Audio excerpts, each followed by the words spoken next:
दादाजी पहले जैसे नहीं रहे। दादाजी बिल्कुल बदल गए हैं अब। ये क्या? दादाजी की इस हालत का असली कारण तो हमें जानना ही पड़ेगा ना विजय भैया। श्याम को ये देखकर आश्चर्य हुआ कि दादाजी कौवों को देखकर कुछ अजीब सा कर रहे थे। मुझे भी कुछ साफ साफ पता है नहीं भैया, दादाजी को कुछ तो हुआ है। देख श्याम, इन सब का उत्तर तभी मिलेगा जब हम दादाजी के पीछे जाएंगे। चलो जल्दी। मैं आ गया हूँ, अब मेरी सारी इच्छाएं पूरी होगी। ये तुमने क्या किया? कौन है? कौन है वहाँ? दुश्मनों को खत्म कर दो। वो लोग आ गए विजय, विजय वो लोग आ गए, वो लोग आ गए, हमें भागना होगा। अरे तुम लोग अभी तक चुपचाप क्यों हो? तुम लोग, दुश्मन हमारे इलाके में घुस गया है, खत्म कर दो उनको, विनाश कर दो उनका। विजय जल्दी भागो विजय, ज्यादा देर करने से सब खत्म हो जाएगा।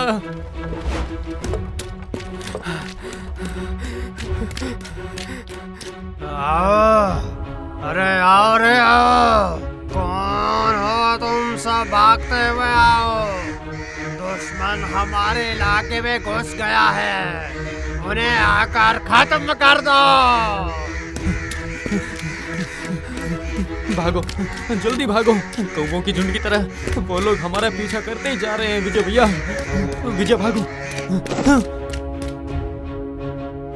विजय, विजय ये क्या हो गया तुम्हें? क्या हुआ? क्या हुआ तुम्हें? भाग, तुम भाग जा यहाँ से श्याम, भाग जा यहाँ से। इधर मत आओ, तुम भाग जाओ। नहीं, कभी नहीं, मैं तुम्हें हर हाल में छोड़कर नहीं जाऊंगा। तुम उठ जाओ, तुमसे हो पाएगा विजय भैया, उठ जाओ। नहीं नहीं श्याम, नहीं, वो मुझे नहीं छोड़ेंगे। मुझे खत्म किए बिना उन्हें चैन नहीं आएगा। भैया मुझसे विनती करता हूँ, तू भाग जा यहाँ से। तुम्हें गांव के सभी लोगों को बचाना है। भाग जा श्याम, यहाँ से भाग जा तू, भाग भाग। नहीं विजय भैया, ये भगवान, ये आपने क्या किया? भाग जा श्याम, वक्त बर्बाद मत करो श्याम, भागो जल्दी यहाँ से। तुम्हें बहुत सारा काम करना है, तुम भाग जाओ यहाँ से श्याम, भाग जाओ। विजय की बात सुनकर श्याम हैरान रह गया। वो कठपुतली की तरह दूसरी दिशा में भागने लगा। इसी बीच क्रूर रक्त पिपासु कौवों का झुंड अपनी तीखी चोटों से विजय को फाड़ता रहा। कौवों की झुंड उसे तुरंत मारकर उसका मांस खाना शुरू कर देते हैं। अगली सुबह जंगल के किनारे दो शत विक्षत शव पड़े देखकर गांव वाले हैरान रह गए। उन पर मक्खियां भिनभिना रही थी, शव की हड्डियां तक बाहर आ गई थी। ये सब कुछ देखकर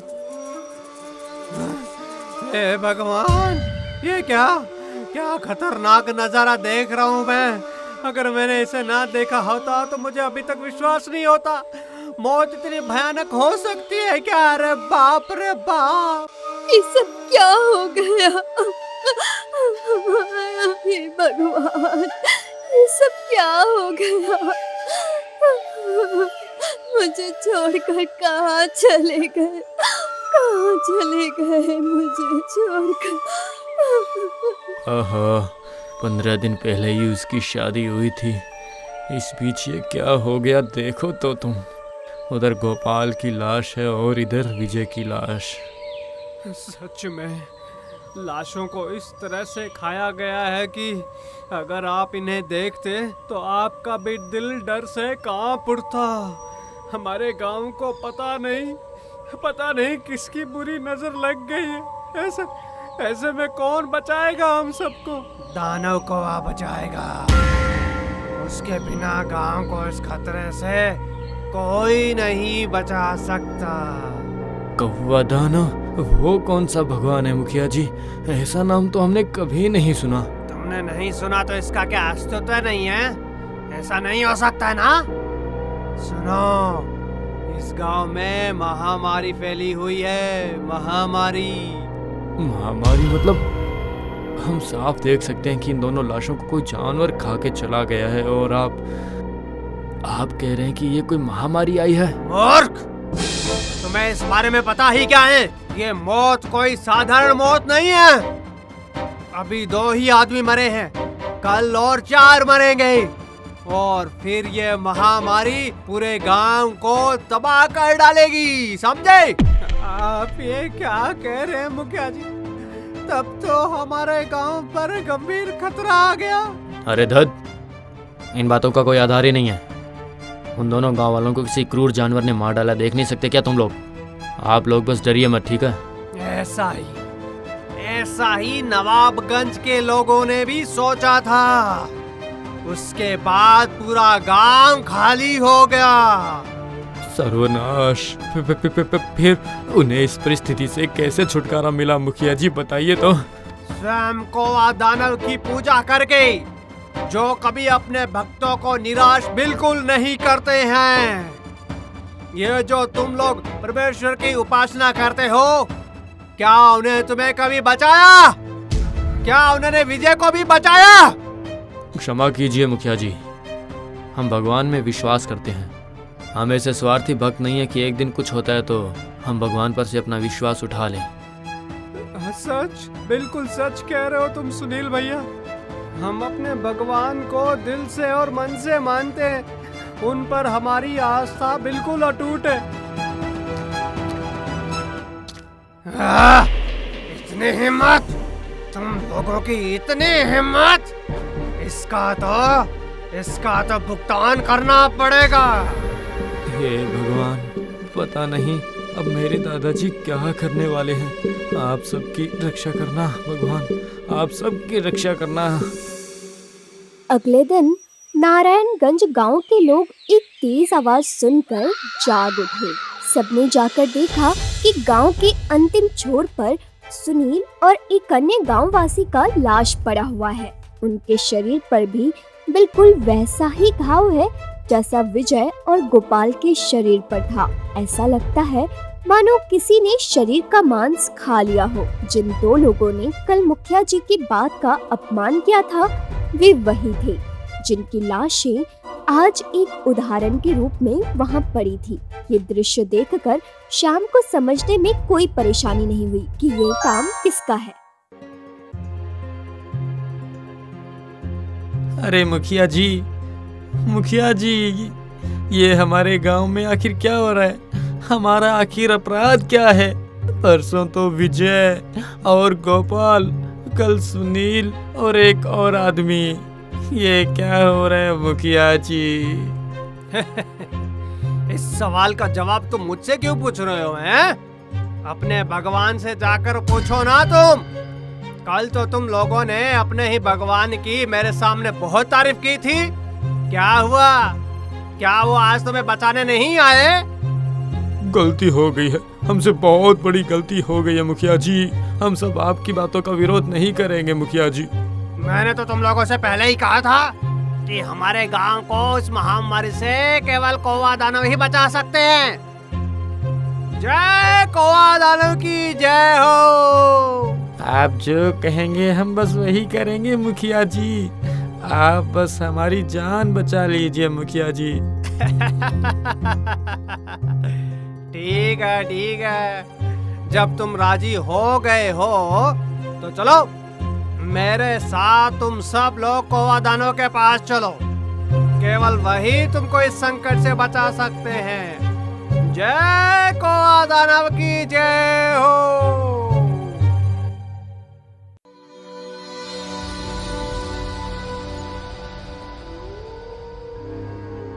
ये देखो तुम सब, ये देखो, ये है कौवा दानव। आज से वह सबके लिए पूजनीय है। ये है शैतान के देवता कौवा दानव। अगर तुम लोग इनकी पूजा करोगे तो तुम्हें इतनी शक्ति देगा कि तुम्हारा कोई कुछ नहीं बिगाड़ सकता। ये है सर्वशक्तिमान। बस आप जैसा कहें मुखिया जी। जय कौवा दानव की जय हो। आज से इस गांव में भगवान का राज खत्म और शैतान का राज शुरू। जिस गांव में भगवान की जगह शैतान ने ले ली हो, वो गांव मेरा नहीं है। नहीं, वो गांव मेरा बिल्कुल नहीं है। नहीं है। विजय, विजय आज तुम्हारी बहुत याद आ रही है मुझे। तुमने मुझे इस तरह अकेला क्यों छोड़ दिया विजय? अगर यहाँ मैं कुछ कहूँगा तो तुम मुझे गलत समझोगे पता है। मुझे क्या करना चाहिए अब? क्या करना चाहिए मुझे? इतनी सी बात पर इतना टूट जाना क्या ठीक है? ये जीवन एक बहुत लंबी सड़क है बेटा। कौन कौन है आप माता? इस घने जंगल में आप आखिर कर क्या रही हैं यहाँ पे? मैं एक साधिका हूँ बेटा, और साधिकाएं तो एकांत स्थान पर ही रहती हैं। लेकिन तुम्हें देखकर तो तुम गृहस्थ लग रहे हो। इस घने जंगल में इस तरह बैठकर क्यों रो रहे हो? क्या बात है?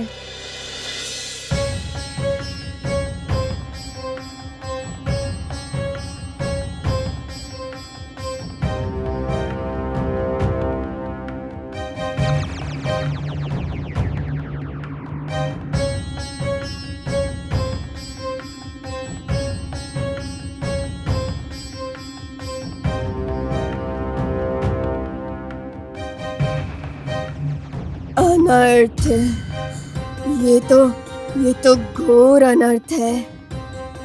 लोगों के बीच में शैतान की पूजा का प्रचलन विनाशकारी है। लोगों के जीवन पर बुराई का साया छा जाएगा इससे। अन्यथा परिणाम भयंकर से भी भयंकर हो सकता है, भयावह। लेकिन अब हमें क्या करना चाहिए माता? अभी के अभी मुझे तुम्हारे दादाजी के पास ले चलो। मैं भी तो देखूं वो कितना बड़ा शैतान का उपासक है। तुम सब लोग ध्यान से सुनो। कौवा दानव तुम्हारी पूजा से संतुष्ट हुए हैं। उन्होंने कहा है कि पूजा सिर्फ जंगल में ही नहीं होनी चाहिए, बल्कि हर एक के घर घर में पूजा होनी चाहिए। मुखिया जी, हम उनकी पूजा कैसे करेंगे? लेकिन उनके नाम का ध्यान करना पड़ेगा, उनकी तस्वीर का लॉकेट गले में लटकाना पड़ेगा। जो कुछ तुमने उस भगवान के लिए किया है, और वही इस शैतान के लिए भी तुमको करना होगा। कभी भी नहीं। क्या? कौन हो तुम? और इतनी हिम्मत कैसे हुई तुम्हारी मेरे खिलाफ बोलने की? है हिम्मत तो तुम्हारी बढ़ गई है, इसलिए तुम भगवान की पूजा बंद करके शैतान की पूजा करना चाहते हो। कौन लाया है? कौन लेकर आया है तुम्हें यहाँ? अच्छा, तो तुम लेकर आए हो। वो मेरी गलती थी। तुम्हें भी उस दिन उस लड़के के साथ खत्म कर देना चाहिए था। और तुम लोग क्या सोच रहे हो? जिस शैतान की पूजा करने के लिए ये कह रहा है, ये वो खुद है। वो अपनी पूजा करवाना चाहता है।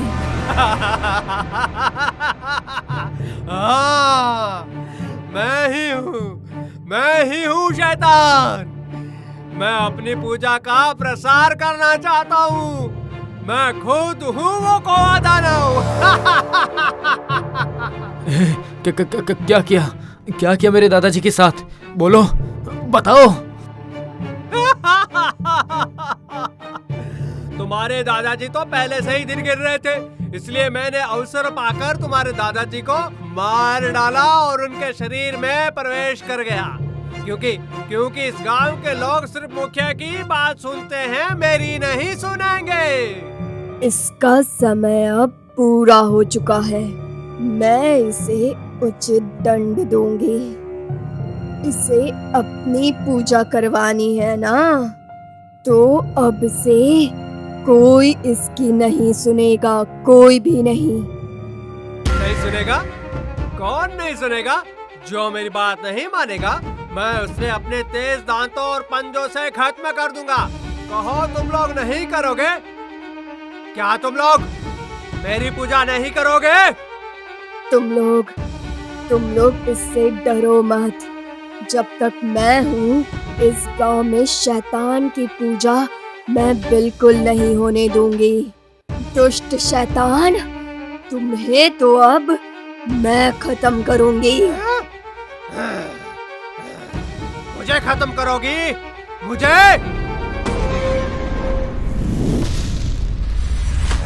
अरे तुम सब कहाँ हो रहे? सब भागते हुए यहाँ आओ। आप उन शत्रुओं को खत्म कर दो। जल्दी आओ। जैसे ही मुखिया की बात खत्म हुई, काले कौवे आसमान में टिड्डियों की तरह भागते हुए आने लगे। उनकी निगाहें बहुत ही भयंकर थी।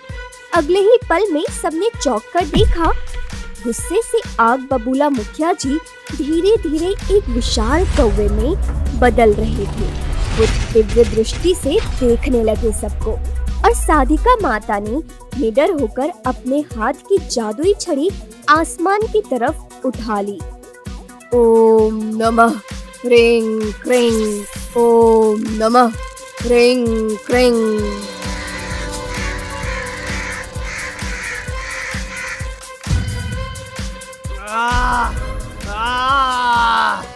मेरे साथी, तूने मेरे सभी साथियों को खत्म कर दिया। तू मुझे खत्म कर दिया।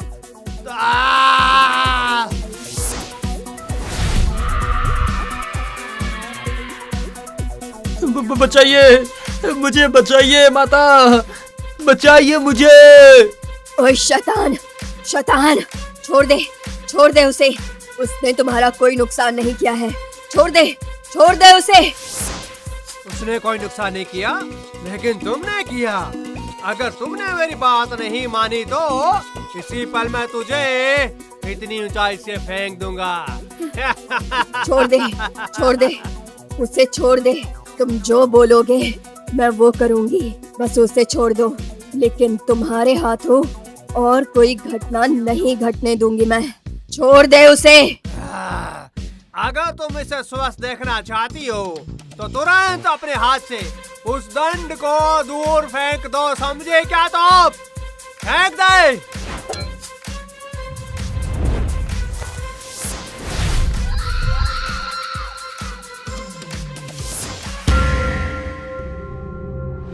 मुझे खत्म करने आए थे हैं? मुझे खुद ही देख लो तुम।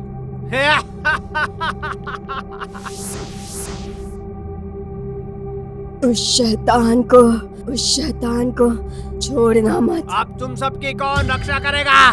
क्या सोचा था? वो साधिका तुम सबको बचाएगी हैं? देखो, वो खुद ही मर गई। अब तुम सबका क्या होगा रे? हमने बहुत अत्याचार सह लिए। अब तुम्हारी बारी।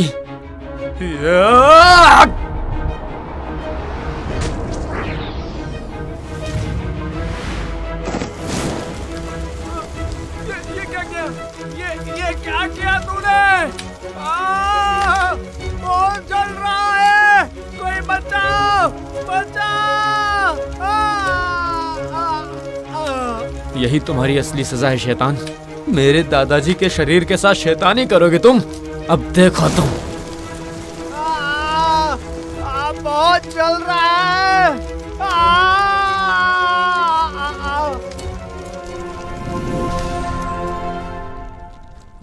मैं आपको कुछ नहीं होने दूंगा। आप ठीक हो जाएंगे। आप बिल्कुल ठीक हो जाएंगे, देख लेना।